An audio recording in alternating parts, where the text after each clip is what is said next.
Hello, hello, and welcome back to the Money Bear podcast. I've got my friend Danielle Roberts on, who I feel like I connected with. It had to have been back in like 2020 or 2021 before I was like fully Clo Bear money coach. And we did a little episode, I want to say about investing way back in the day. Was that what it was Yes, about? Yes. it was. So then it must have been, maybe it was early 2021, because that's when I really started pivoting and talking about investing. But Danielle Roberts, when I first met you, you were a career coach. I think you had just gone into it full time, if I remember correctly. And you've since then changed, and now you're a fulfillment coach. And I am very excited to start talking to you about that and kind of understand, what is a fulfillment coach? How is that different from a career coach? And just kind of dive into your story. So welcome. Tell everybody, where can they find you? Who are you on the internet? Who are you in real life? And then we'll dive in. Yes. Well, thank you so much for having me. I'm really excited to reconnect again. And you're right, both of our journeys have changed since the last time we connected. When we first had a conversation, I had just been laid off from my corporate career. I had worked in ed tech. I had spent over 11 years working in corporate social media. And then all of a sudden, I had this runway to figure out what the hell I wanted to do with my life. And like a typical millennial, I had a little bit of an identity crisis, figuring out like what came next. So I had always been the type of person that my friends, my family, old like classmates used to come to me and say, can you help me with my resume? Can you help me with interviewing? Just had a knack for it. So I said, you know what? I've always felt this call of entrepreneurship. Let me just see if I like see what I'm made of, essentially. So Mm-hmm. I started out helping people with resumes, helping people with the traditional job search materials. And every single time I was talking to a client, I heard basically two sentiments. Number one, why the hell didn't they teach us this in school? And number two, basically, I'm scared of pivoting. And I realized that we as a generation have been taught that we have to follow this very specific path and that we are defined so much by our careers that we don't ever view it as this living, breathing thing. So we don't feel like we can make those pivots. So what started out as being a career coach, I pivoted into fulfillment coaching, which is kind of like almost anti-career career coaching, which is like, you are not your job. Your career is not your purpose. Your job is meant to help you invest in the rest of your life and living intentionally. Because if you are always making work the priority, you are intentionally deprioritizing something else in your life. Mm. So I help people really dig deep into those questions and then help them market themselves into, the job search to position themselves for something that aligns with who they are. I love that. That's so cool. And I love that you're like, I'm like the anti-career coach, because I think that's what a lot of people need, especially when we're looking at, and I obviously can't speak for other generations, but I feel like millennials specifically, we do really struggle with this identity of who you are is your job. I feel like that's something that I have struggled with for as long as forever. And I remember it would make me depressed when I felt like my job was not a representative of who I thought I was as a person. And I remember getting into corporate America thinking like, oh, I need a cool job. I need a job that reflects who I am as a person rather than worrying about getting paid. And so it was like I dove into nonprofit work that was miserable, that really even the mission I didn't necessarily feel aligned with. And then I dive into something else. And it took me a while to get to this point of like, I am not my career. I am somebody who needs to get paid so that I can then go live my life outside of my career. And it was just kind Mm-hmm. of this long journey of discovering this lie of the dream job doesn't necessarily exist. It's about forming your dream life. Yes. Oh my gosh. Whenever I post any type of content online about how there is no such thing as a dream job, you don't have to be passionate about your work. People honestly lose their shit because they're I like, what do you know. mean? If I have to spend 8 hours a day there or more, like I can't hate it. And I'm like, yeah, Right. obviously. There's a But there's it doesn't, gray between yes. I love it and it's my dream job and I absolutely hate it. There's a big Yeah. range in between that. It is. And I think collectively, when we stop defining labor and what we need to do to afford our basic human necessities, we need to stop defining that as a dream, right? We Mm-hmm. need to reframe it and say, at the bare minimum, it needs to align with my values, my internal and my external values, and capitalize on my unique strengths. And if I can check those two boxes, then I can be fulfilled in that work. And somewhere along the way, we were taught like work is supposed to check every single box. It's supposed to,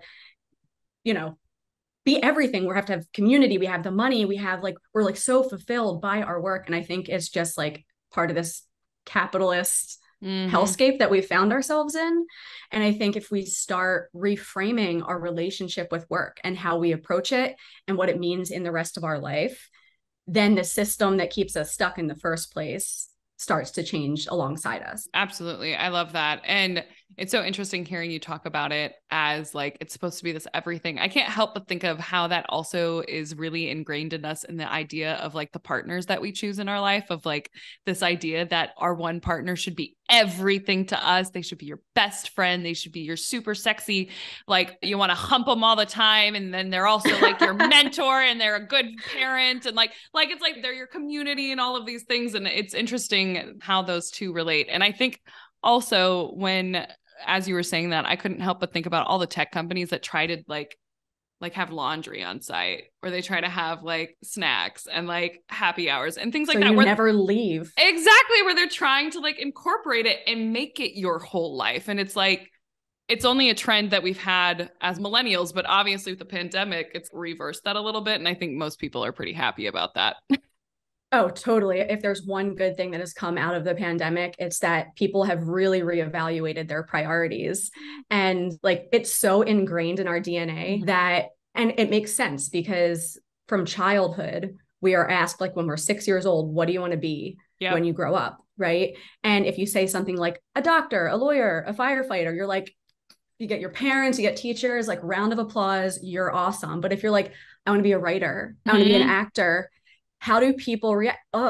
There's no money in that. Right. So our 6-year-old selves who, believe everything in our environments and accept it as facts, we're introduced that like what feels really innate to us, what feels good to us is shameful. And we're taught to trade those childhood dreams to chase things like money and social status. And there's a very real human need of belonging and security. So we start making just practical decisions, and we learn to trust ourselves less and less from the time that we're kids. And we're just like, okay, this is the way that things are. Like what I want is wrong because the people in my life are telling me that. So let me trade that in for something more practical. And then my clients come to me 10 years into their career and they're like, how did I get here? Right. Right. And it takes so much of that unlearning of what you're supposed to be and what we're supposed to want, and really getting back to the core of who you are and how you want to feel in your career. And it's like really loaded, honestly. That's like a whole therapist. That's a whole like therapy session and many therapy sessions. So I'm curious, how do you work with your clients? So when someone comes to you and they're like, hey, Danielle, I'm miserable at my job. I don't know what the solution is. And let me put it in the light of a situation I had this week. I have a friend who is currently a nurse. They've been worked to the bone. They're tired. And a lot of travel nurses who have been getting paid really well for the last couple of years are now seeing every new contract. They're being offered less and less and less. So now they're looking at, okay, well, do I just go ahead and get a full-time position as a nurse at one hospital rather than just doing the travel situation where it's like it always fluctuates and you have terrible hours?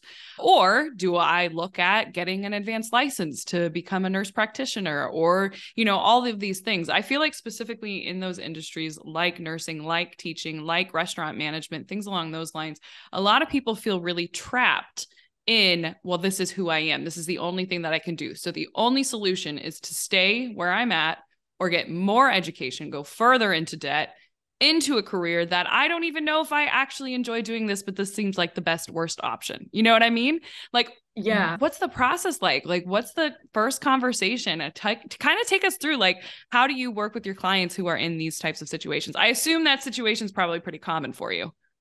It is, honestly. And people feel like they are made to choose between two seemingly awful things. And that is not always the case. I mean, there's always a progression that needs to happen. We don't have to have all of the answers figured out first before we get started. So that's like the first most important point. We just have to figure out what the next best step is.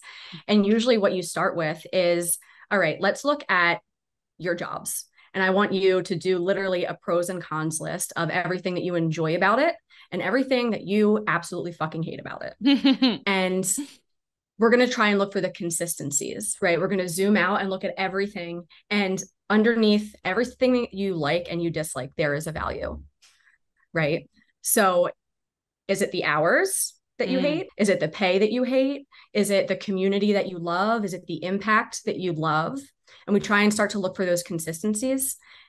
And I think one of the big misconceptions that people have when it comes to their career is that there's only one answer, right? That they are destined for one thing and I just haven't figured it out yet, rather than thinking there are multiple expressions of what they can do and that they're allowed to pivot entirely from nursing, from teaching, from tech, from whatever. And that it's just about effectively marketing your skills in that. So we always start with likes and dislikes and uncovering what the values underneath of that are. And then we start taking action for what you think you might be interested in next, right? So for your friends, okay, there are two seemingly okay options. Let's find people in both of those scenarios and let's start talking to them. Love that. What are their pros and cons? Because a lot of times we create this story in our head of like, when I get to this place, I'm going to love it. When I express this interest, when I start this business, when I write this book, it's going to be fantastic. And then you go through the process of getting there. You're like, I actually effing hate it. Like, no. So when you expose yourself to people who have already been through it, you save yourself that headache, that heartache, that time. And all of that is information that we then use to figure out the next best step after that. So, I love that because it's like, even when we're in high school, when we're kids, we are at some point, or at least a lot of us had the opportunity to like shadow somebody, to like follow somebody around. I remember when I was in high school, I had to shadow. I thought I was one of the folks who thought she wanted to be a writer. And so obviously the answer to that was journalism at the time. And so I shadowed somebody who was living that, who was a journalist in the small town that I lived in, and she hated it. She literally told me, she was like, Chloe, there will always be storytellers, but you do not want this as your job. She's like, it is a dying art. It's getting harder and harder. And that was like back in 2007. And it's so different now. And it would not have been the right path for me. But I feel like almost everyone I know who has shadowed somebody in a position that they thought they wanted, they've realized some big things in terms of the pros and cons and the information that they would have never had they not at least had this conversation with somebody or sat down and asked some questions. And what I always say is people love talking about themselves. So the informational request, like DMing somebody on LinkedIn, it feels cringe. It feels scary, but usually people are happy to take a couple of minutes and just to talk to you. Just if it just means answering questions about themselves. It's shocking. And I think that's one of the most powerful ways that we really can get the information we wouldn't have had otherwise. Yeah. And networking is as much of a part of the job search, even more so than just submitting blind applications online. Like, it's not just about who you know, it's about who knows you. And if you're not actively reaching out and making yourself known, like, you need to create those connections. You need to build that community, and you need to have a level of belief that you deserve to take up space and that people are in general helpful. And then it's not even just about like, okay, these are the paths that I think I want to be on practically. It's also like, there's always an undercurrent when I talk to clients of what they really want to be doing. And they are just so afraid to admit it and give themselves permission to want it. So it's also like, okay, go find a nurse who pivoted into entrepreneurship that's been successful at it and learn from them. Like, all you need is evidence to show yourself that this pivot is possible. But again, like, we hold ourselves back because it's like, I'm scared I'm going to fail on this path. So it's like, are you going to pursue a path out of fear of failure, or because it's going to be something that actually fulfills you? Because if it's the first one, you're just going to find yourself in the same situation 6 months, a year down the line. So you really have to dig deep to figure out what you're really like, your wants, your needs, your desires are, and go from there and give yourself permission to want it. Oh, that's the hard thing. It is scary to admit to ourselves what we truly want. And I mean, I remember even having the moment of deciding to do what I do now and like giving it my full effort, it was a scary process because it was like, well, what if I fail? Isn't that going to be embarrassing? And I had to really look deep and be like, I am going to be so much more disappointed at the end of my life if I didn't at least try. Because in my mind, it was like, why not me? Why not try? Why not just do this and see what happens? And then eventually I just gave myself a timeline where I was like, I'm going to do this for a year. I'm going to give it everything that I have. And if like I'm in the same place that I am today, then I can get like, I give myself permission to quit. But it is scary because exactly what you said earlier, we spend our formative years being told that's not practical. That's not something that you're going to be able to do by people who didn't do it. So yeah, I feel like also, and to pose another question, I feel like often when somebody is in a situation that they're unhappy with and they're putting down all the pros and cons, and then the next question is, what do you want to do? What do you think you have an inkling of what you might be interested in? Often I hear, I have no idea. I don't know what I want to do. I can't imagine doing anything else, but I'm miserable doing what I'm doing now. What are kind of some questions that you ask or activities that you have them do to kind of suss it out and try and figure out, is it the talking to people, the interviewing people, or what are some of the tactics you use? Yeah. So one of the first questions I ask, if they say, I don't know, I'll say something like, well, if you did know. Let's and just that can pretend. actually get some answers. Yeah. And then honestly, the next step is like, well, just make something up. Let's like dream a little bit. Like if in your ideal case scenario, what would that look like? So that's something. And then there's also like zooming out and saying, all right, well, there's always breadcrumbs throughout your career. So let's talk about when you enter a state of flow of what your zone of genius is, the things that you're really good at.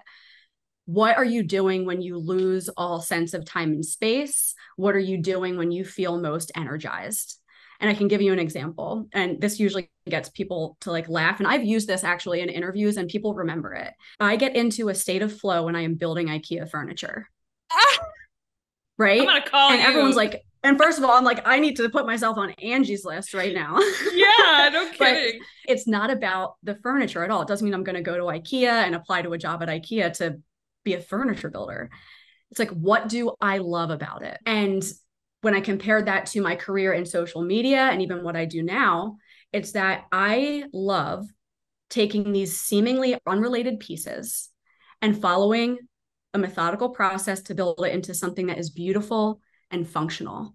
I did that with social media strategy. I do that with people's career history. And if I decided to pivot into something next, I know I will feel my most fulfilled when I'm expressing that. So it's not like a single skill. It's not just like a single industry. It's I know how I work best and when I feel like I could do it for hours without getting bored. No, I love that because I think it's widening the scope. So often people are like, well, I can't think of anything that I would do that would pay me. Well, it's like, okay, but what do you like to do? What is that? Exactly what you're saying. Where's that zone of genius? Where do you really thrive?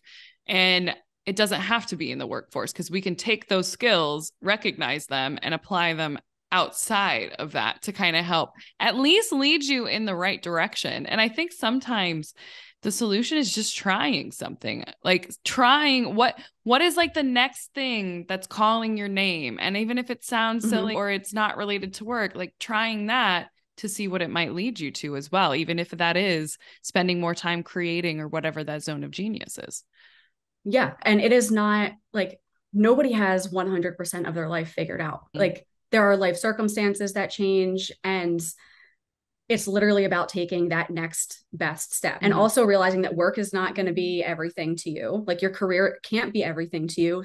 So understanding that you have choice and agency in like what your boundaries are at work, what you're going to tolerate. So it doesn't infiltrate every aspect of your life. And just allowing it, like while you have to be on the clock, at least let it express the best parts of who you are. Nobody cares that you're ex Facebook or Meta or like whatever. Like people care about who you are. So if you can express more of who you are in your work, like you're golden. Yeah, absolutely. And there are parts of like, I love my business right now, but there are still parts that I hate about it. Oh yeah. I hate doing accounting, right? Like sales still makes my palms sweaty. Like there are things that I'm never gonna like But you have to take the good and the bad. And you have to realize, like, if you hate your job right now, you have choices. You can stay and hate it, you can leave, or you can stay and learn what you can find enjoyable about it, and then learn to set emotional and physical boundaries in your workplace to make it be sustaining for you. Oh, I love that. That reminds me of one of the books that was really pivotal for me was The Subtle Art of Not Giving a Fuck by Mark Manson. Love Mark Manson. Because he said exactly that, is like, no matter what you do with your life, there's going to be shit to it. It doesn't matter if, I feel like I'm constantly living balancing the desire to pick up and leave and be a digital nomad and travel all over the world and, live in all these places. But on the complete opposite side, I thrive in routine. I love routine. I love having my own place to settle down. And like, a part of me hates traveling.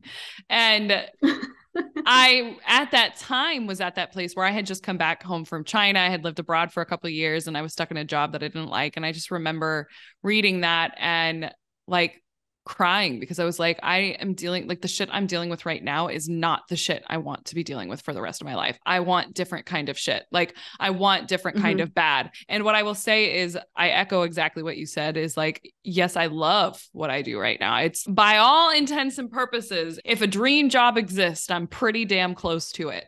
But there is still shit all the time. There's still crap that I have to deal with. And there's still times when I look at everything I'm doing and I'm like, is this worth it? And luckily the answer is always yes. But it's because the shit I'm dealing with now versus what I was dealing with in my 9 to 5 is worth it to me. I would take this shit over that other shit any other day. And sometimes what I love with your pros and cons list is that you got to look at those pros and cons and you just have to be like, okay, these are the cons I'm not willing to put up with anymore. So finding that next best option that has less of those cons is hopefully going to be at least a step in the right direction. And like you said, you're not going to figure it out all at once.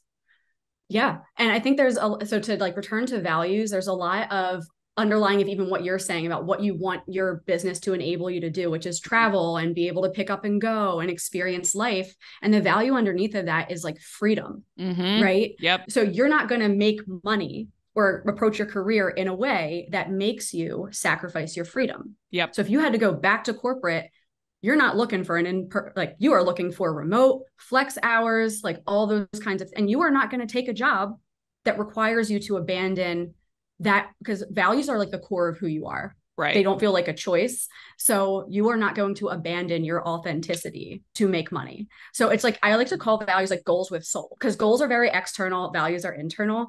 So it just gives you like guardrails for how you pursue things. So if you know freedom is that guardrail, it makes your choices and your boundaries a lot clearer. I love that. I just wrote down goals with souls because I'm like, that's going to be a perfect little segment for a reel because I love that. But also to counter it. So in like my budgeting lessons, we often will focus on values-based budgeting. And what I think surprised me most when I first started out with values-based budgeting, both in terms of using it on myself as well as teaching it, is how often we think we know what our values are, but actually we have no idea, where we've never taken a moment to really think about, well, what are my values? What do I care about? How do you kind of help somebody suss those out? Like what I do is I'll give them a list of common values and I'll be like, let's talk through some of these. And if any of these shout out to you, or you like feel it in your soul, we can take that. We can put it in order. We can organize these into like levels of priorities. What's kind of your tactic around that?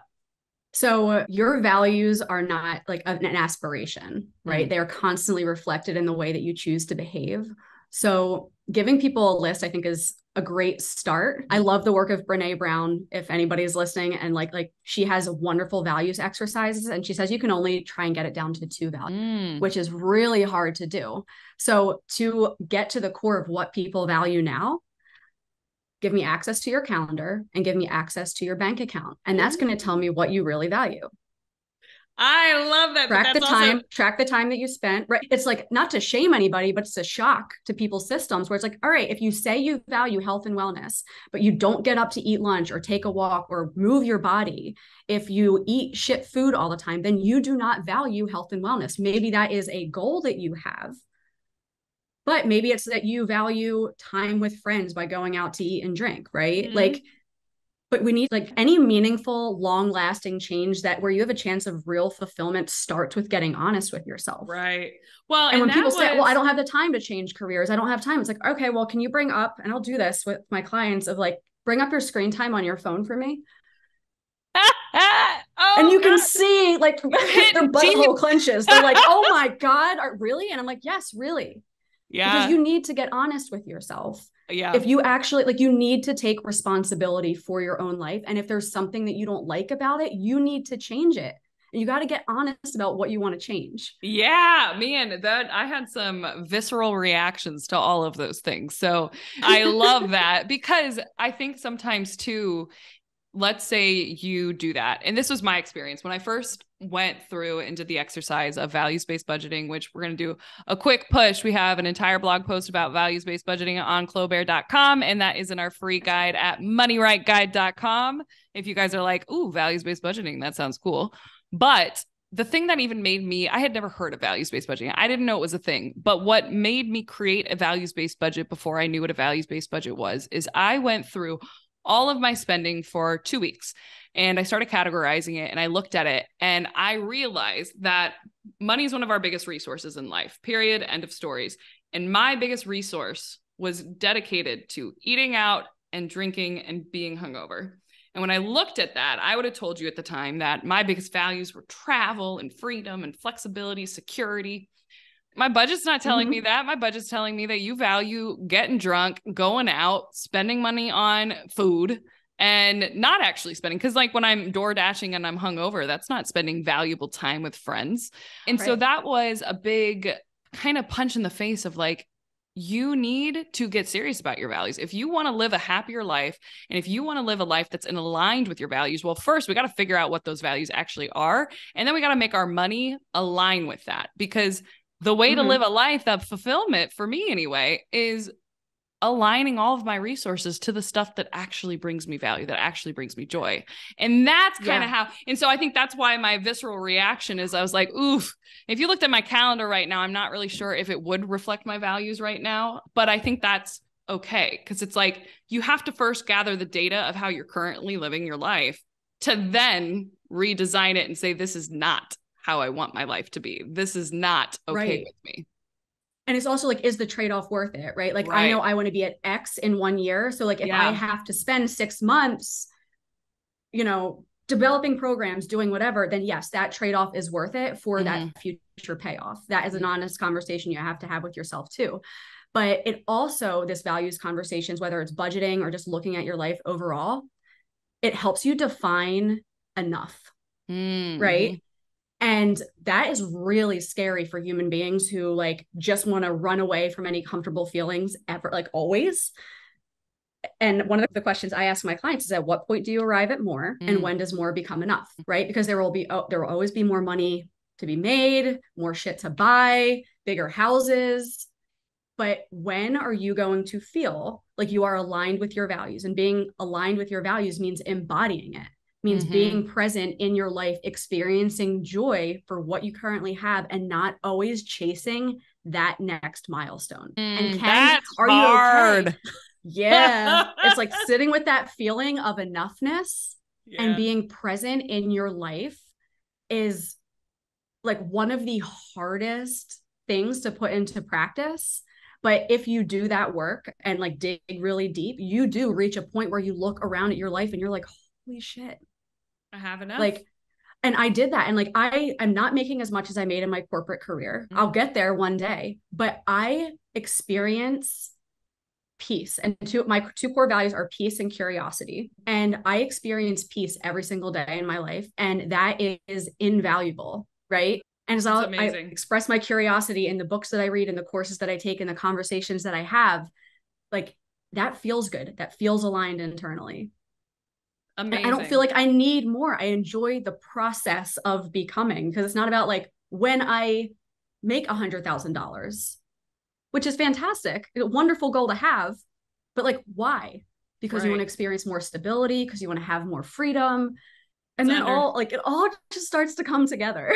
Yeah, man, these are some deep, heavy hitters on a Wednesday morning. I'm like, damn, Danielle, why you gotta call me out for like this? Because what I will say is I deeply struggle with enoughness. 100%. I'm an Enneagram 3 through and through. My entire life is like designed around achieving constantly. And then once I Same. achieve that thing, it's like, let's move on to the next thing. And so this is something that I definitely have struggled with. And I think that in seeing success in the business has made me question that a lot of like, when is it going to be enough? What is it that I truly want? What is it that I truly value? And I'm still working on that. I'm still figuring out like what is enough for me. So for you, it sounds like you've gotten very clear for yourself on what enough is. How'd you discover this? Were there books that you read to get to this point of really truly understanding enoughness? Like, is it just a lot of internal work, maybe therapy? Because I'm All very of the above. curious. I All of like the above. you sound so centered and so yeah, at peace. And I love that. And I'm like, I Yeah. want some of that in my life, Danielle. Yeah. So like, and it's not without struggle, right? Like there are pieces that I still want more of in my life. Like I moved from New Jersey. I currently live in St. Pete, and community is now really hard for me. That's Mm-hmm. something I need. So it's like, I know that, I feel that, I have to figure that out. But it's a combination of, I went to therapy for over 5 years. Like you, I was prone to achieving my entire life from the time that I was a kid. I got straight A's. I was first in my high school class, chronic perfectionist, people pleasing workaholic. And it took my mom dying to honestly like pull back and for me to say, like, what am I doing all of this for? And I thought changing jobs a few times, having more work life balance, like all of those things would make me feel more fulfilled, but that never happened. And I realized that there was like consistencies among the experiences that I was having. And I always thought I didn't have any agency and choice over my own life and that things were happening to me. And I said, you know what? This is not the narrative that I want to buy into anymore. This is not my identity of Danielle, the corporate social media specialist who will say yes to anything, help anyone at the expense of her own wants and needs. Right. So it took a good amount of time in therapy to unlearn that, but I'm an avid reader, especially like for women. If people are familiar with Brene Brown and Glennon Doyle's work, understanding like those are really good starting points. Trisha Hersey, Rest is Resistance, and like learning how to reclaim our personhood, reclaim our rest, reclaim our leisure, divest from some of the systems that tell us we need to constantly be in productivity mode and hustle and reach that next milestone so that we never question what we want. And me moving, honestly, and this isn't like some people run from their problems. Me moving was an act of love for myself to create boundaries against some of the systems in my life that were keeping me stuck, that I knew I wasn't going to be able to create enough distance between from a close proximity. Mm-hmm. So I made an intentional choice for myself to set that boundary. And that has been like one of the most rewarding things. It's the first choice that I made for myself, aside from going to therapy, that has provided so much clarity over the past year and a half. And like 2 years ago, if you talked to me, I was an anxious mess, drinking all the time, had a Xanax prescription, like, oh yeah, I'm just an anxious person. This is how I operate. And it's like, Right. I had to start questioning, like, what am I trusting about myself from an identity level? Yeah. Am I an anxious person? Like, this is not how I want to feel. How can I take the steps, however small, to figure out that shit? Yeah. So it was like literally one step in front of the other. Okay, I will find a therapist that makes me feel supported. If you don't like your therapist, change it. And it's a privilege to have access to therapy in itself, for sure. But like just realizing that you have agency and choice in your life to, if it's picking up a book, having a conversation with somebody, scheduling a therapy appointment, just take the next best step, because you can transform your life in a very small amount of time if you make room for it. Yes, no, 100%. That's been a big thing for me in the last probably year and a half, was just recognizing for myself that I didn't make any space for joy in my life. It's like I was such a workaholic. I was so focused on constantly achieving that, to me, to be fair, that is part of the fun for me. That is like what I love the most is working, as crazy as it sounds. That's one of my favorite things to do. But I couldn't find any time for joy. I was spending weekends working, I was spending evenings working. And if I wasn't working, if it was like a self-care night for me previously, it'd be like zoning out on the couch, watching Netflix, binge eating, getting high, drinking, and like scrolling my phone the entire time, which is not something that not real self-care. It's not, if anything, it's like, it's damaging in the long term because it's not solving anything. It's actually making things worse. And it took me a really long time to change that because I was so tired and burnt out. But when I left on the road trip across the country last year, I was working with a spiritual coach at the time because it was like, I needed something, and therapy wasn't hitting it for me anymore. And so I did this spiritual coach. It really helped me in terms of recognizing that I was not allowing any joy in my life. And so she gave me like assignments of go do something once a week that's literally just for the full sole purpose of joy, just for fun. And it's like, since then, I will now allow myself to buy a book. It's like stuff like that I just wouldn't even allow myself. I'll buy myself some plants. I will go hiking. I will like book an excursion just to book an excursion. And it was like these things that were really holding me back because of this like practical mindset, which again, going back to that childhood and talking about how you have these dreams and then those dreams are immediately shut down by like these practical initiatives by adults placing them on you. And then sometimes we have to remember how to dream and how to have fun and how to embrace the life that we have. So I resonate a lot with where you mentioned that you were 2 years ago, because I feel like I've been on that journey as well over the last year and a half. Granted, still got a lot of work to do, but I certainly make a lot more time for joy. I think even getting a cat was like, yes, joy. It's like stuff like that. It was like, I think for so much of my life, it's always been, I'll do this when. Like, I'll get a dog when I have been done traveling the world, or I'll get a cat when something, like I just push it off into this future self. And like my life will start then. And eventually just had to come to this realization of like, no, the journey is also the life. Like you have to, if you want a fucking cat, get a fucking cat. If you want to do something, you can do it now. You don't have to wait for that. Our days make up our lives. Like our lives are an accumulation of days, and we can't put joy off just because we think we need to earn it. Right. Yeah. Like, like we are entitled to joy. Yes. Because we are alive and having this human experience. There's nothing we need to prove. We already have worth. Like, who the fuck cares? You know what I mean? We are not going to be on our deathbeds wishing we worked a few more hours. People are not going to remember the type of house that we had, the shit that we owned. People are going to remember how we made them feel. And like, we need to show up for ourselves in the same way and say, like, how do I want to make myself feel? Yeah. Like, I'm important too. It is not selfless to put my needs first, to make sure that I'm a boundaried person, because when I show up for myself, I show up for the rest of my life the way that I need to. I show up in my relationships better. I show up in my work better. I feel better. Like I sleep better.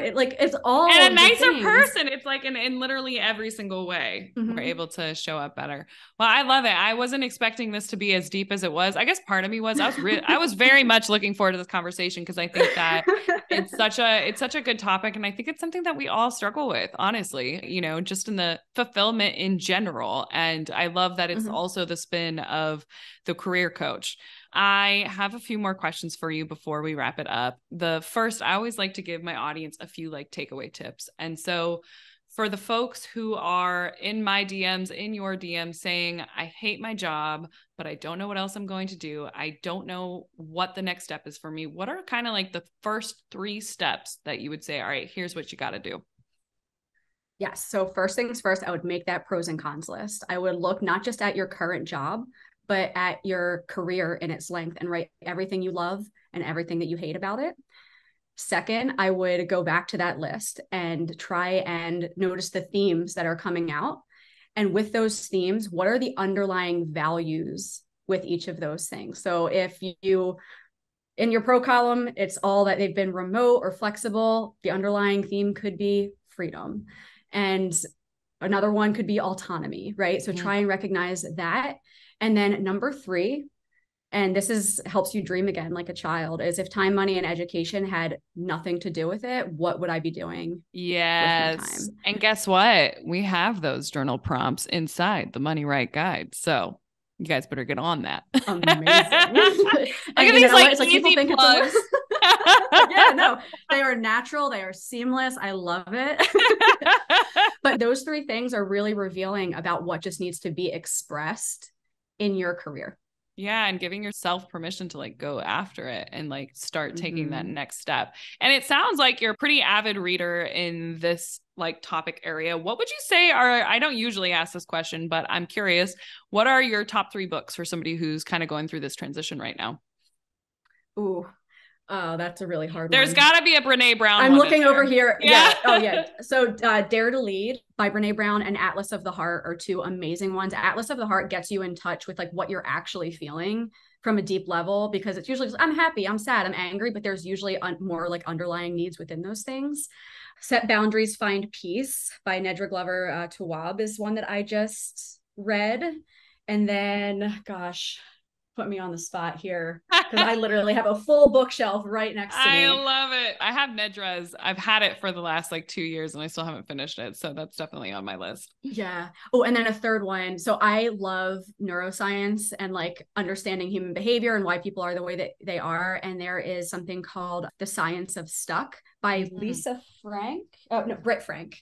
And she talks about, and it's a very therapeutic approach because she's, I believe, a licensed clinical social worker, of just like digging into some of those deep questions. And she has a lot of those prompts too that help you work through some of that stuckness and I ickiness. love it. Amazing. I love how you said Lisa Frank, like the designer. I was like, yeah, Lisa Frank That's getting me it. revealing my millennial nature, dating myself a little bit.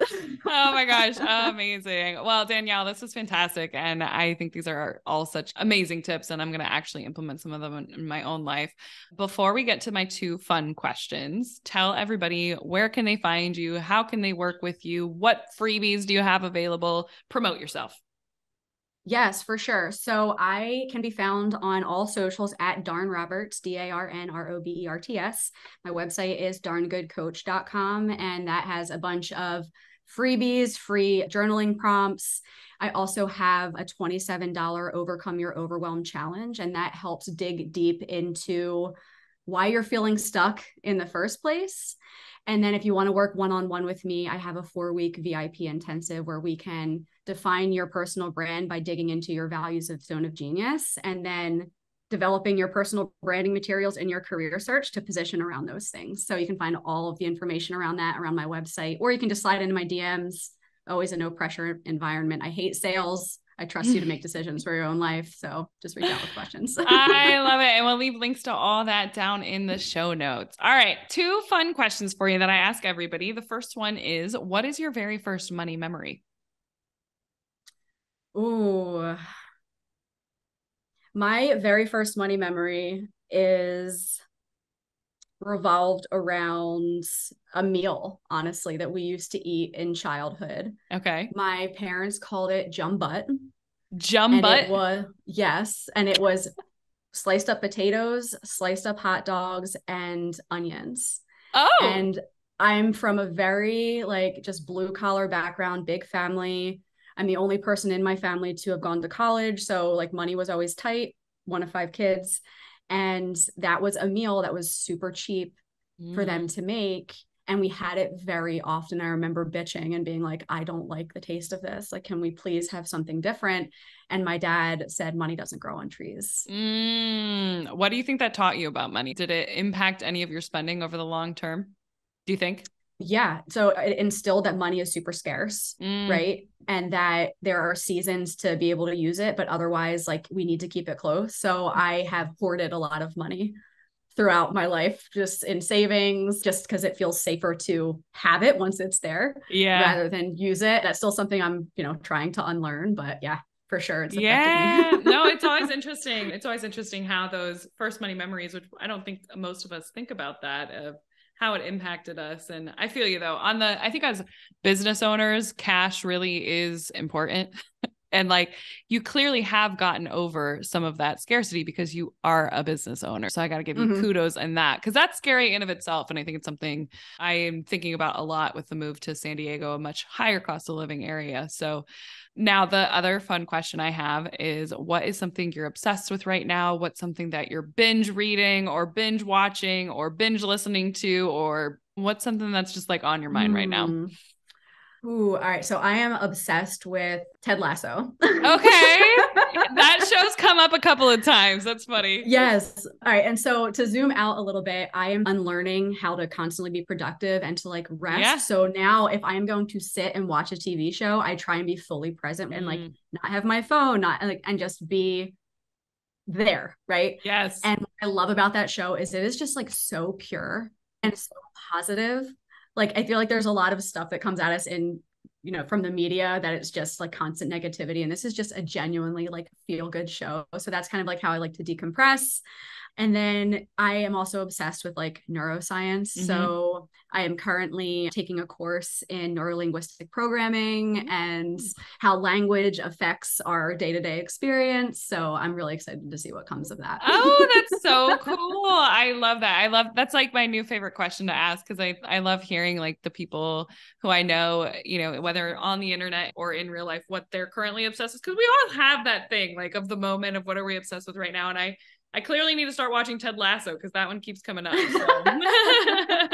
And I will say another thing is, outside of like looking at screens or learning, we have a front porch. And one of my favorite things to do is go and sit out there with a cup of coffee and just like chill for a minute. Porch life. I tell you, I had on my vision board. I got it. It's beautiful. Yes. I'm grateful. That's one of the reasons I chose to sign a 1-year lease here, is because it's got an outdoor front porch, which me, my dog, and my cat, we love. I'm a porch girl for sure. If I ever buy a house, that's like a requirement, or a balcony. I'll take a balcony too. But I love it. Well, this was so good. My sister lives in San Diego. When I visit, I'm coming and hanging on your porch. Please. Yes. I did not know this. Absolutely. Let's make that happen. So cool. Well, I'm so glad you got to come on, or that we had you on today. It was really good connecting. Thanks for all the gems you dropped. This was like jam packed. Thank you so much for listening to the Money Bear podcast. If you've made it this far, do us a favor, take 2 seconds, rate, review, and subscribe.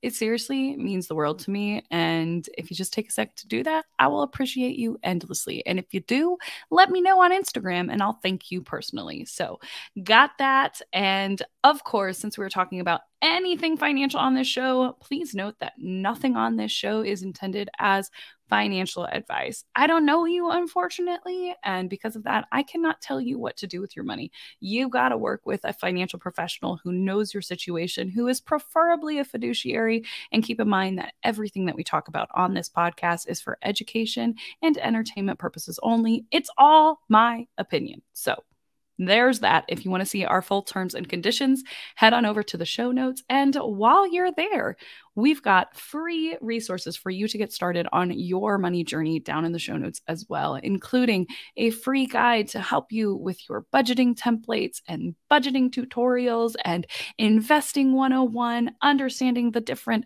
accounts that are out there. All that good stuff is inside of my free guide, which is also available at thelazyinvestorscourse.com/guide.